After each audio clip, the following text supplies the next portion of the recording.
இன்றைக்கி நம்ம காளான் பிரியாணி செய்ய போகிறோம். அதுக்கு காளானை இந்த மாதிரி பெரிய பெரிய ஸ்லைஸாக கட் பண்ணி வச்சுருக்கேன். இதில் வந்து ஒரு மசாலா வச்சு இது ஊற வைக்க போகிறோம் ஒரு அரை மணி நேரம். அது என்னென்ன மசாலான்னு சொல்கிறேன். போடுறேன் எடுத்துக்கணும்னா வேறு அவ்வளோதான். பக்கத்தில்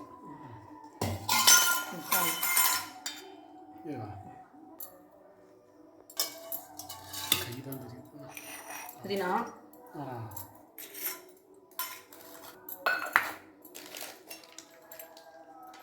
புதினா, அப்புறம் வெறும் மிளகாத்தூள். உங்கள் காரத்துக்கு தகுந்த மாதிரி போட்டுங்க.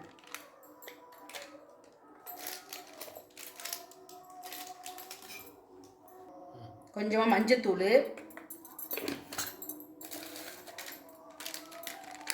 கொஞ்சமாக தனியாத்தூள், கொஞ்சமாக கரம் மசாலா,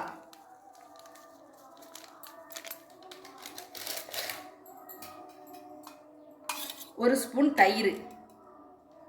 இது அப்படியே நம்ம நைஸாக வச்சுட்டு வந்துடணும். தண்ணி ஊற்றக்கூடாது. இந்த தயிர் உள்ள தண்ணியே போதும். இந்த மசாலாவுக்கு தேவையான உப்பு மறந்துட்டேன்.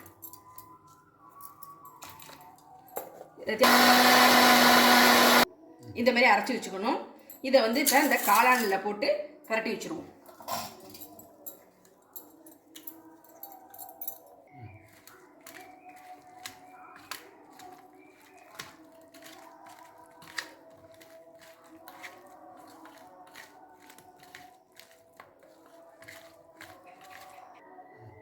இதுமாரி பிசைஞ்சு ஒரு 10 நிமிஷம் ஊற வச்சுடுவோம்.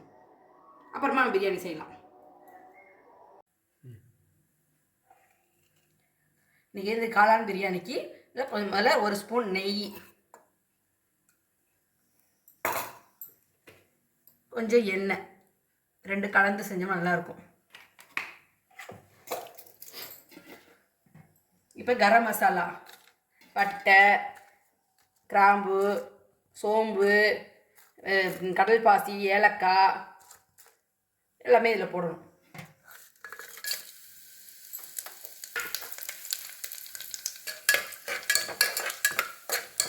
நல்லா பொரிஞ்சிருச்சு. இப்போ ஒரு பச்சை மிளகாய்,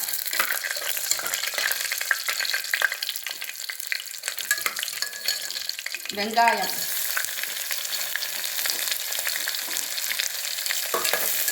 நல்லா இதை வதக்கணும்.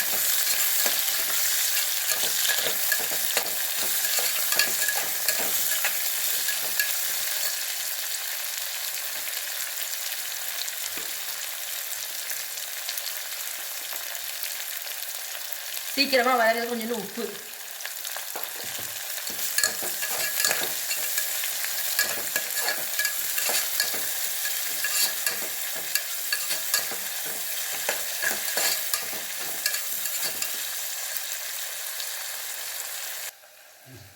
இந்த காளானை மேக்னேட் பண்ணி வச்சுருக்கோம்ல, அதில் சிலது விட்டு போயிடுச்சு வீடியோவில்.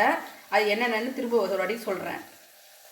இஞ்சி, பூண்டு, புதினா, கொத்தமல்லி, மிளகாத்தூள், தனியாத்தூள், மஞ்சத்தூள், கரம் மசாலா, உப்பு, இது எல்லாத்தையும் தயிர் எல்லாத்தையும் ஒன்றா அரைச்சி இந்த காளானில் பெசரி வச்சுருந்தேன். இந்த பாருங்கள் தண்ணி விட்டுருக்கு பாருங்கள் காளான்.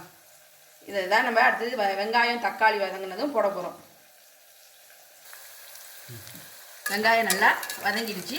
இப்போ தக்காளி, இதையும் மட்டும் நல்லா வதக்கிடணும்.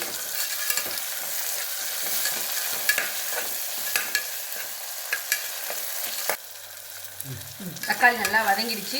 இப்போ இந்த மேக்னேட் பண்ண காளானை இதில் போட்டுருவோம். இந்த தண்ணியோடையே போட்டுடலாம்.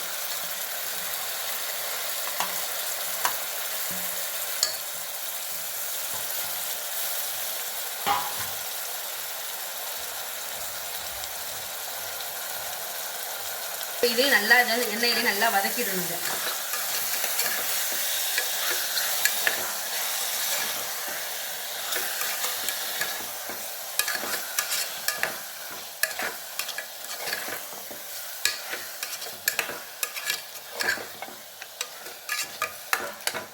இதில் இஞ்சி, பூண்டு, புதினா, கொத்தமல்லி எல்லாமே போட்டுப்போம் இல்லையா? அதனால் அந்த பச்சை வாசனை போகிற வரைக்கும் நல்லா வதக்கிடணும். இதுலேயே மிளகாத்தூள் எல்லாமே போட்டுக்கிறதுனால இனிமேல் எதுவுமே போட வேண்டியதில்லை. அப்படியே இதை மட்டும் நல்லா சுருள வதக்கிட்டு அடுத்து ரைஸ் போட்டுருவோம்.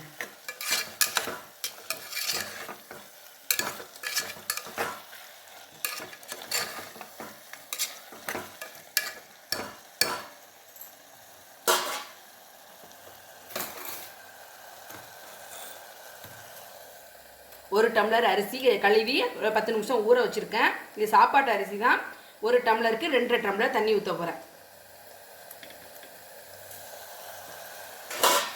இப்போ இந்த ரைஸையும் இதோட போட்டுருவோம்.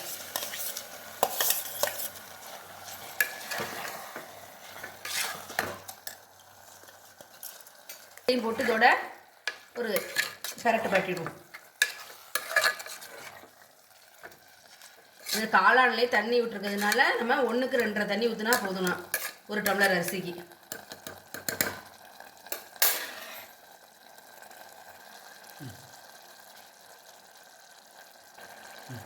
இப்போ 1க்கு 2 தண்ணி ஊற்றிடுவோம்.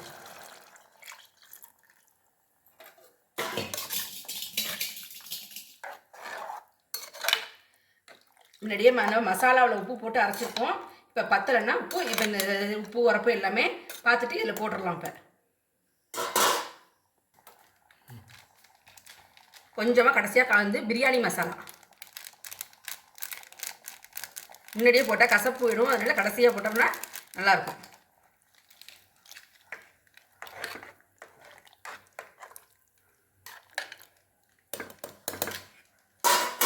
உப்பு உரப்புலாம் கரெக்டாக இருக்குது.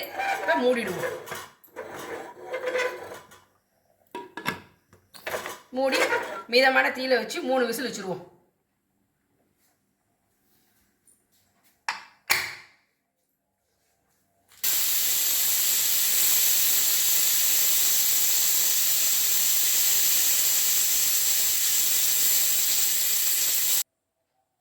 இப்போ ஓப்பன் பண்ணி பார்ப்போம்.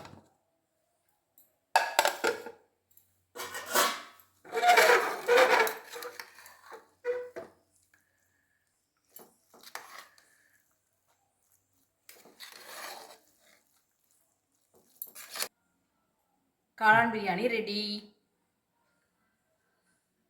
இது பிளேட்டிங் பண்ணி காமிக்கிறேன். காளான் பிரியாணி, சிப்ஸ், தயிர் பச்சடி, கடைசியாக ஸ்வீட் சாப்பிட்றதுக்கு பொரியல் உண்டை. இது மாதிரி ஒரு தடவை காளான் பிரியாணி செஞ்சு பாருங்கள்.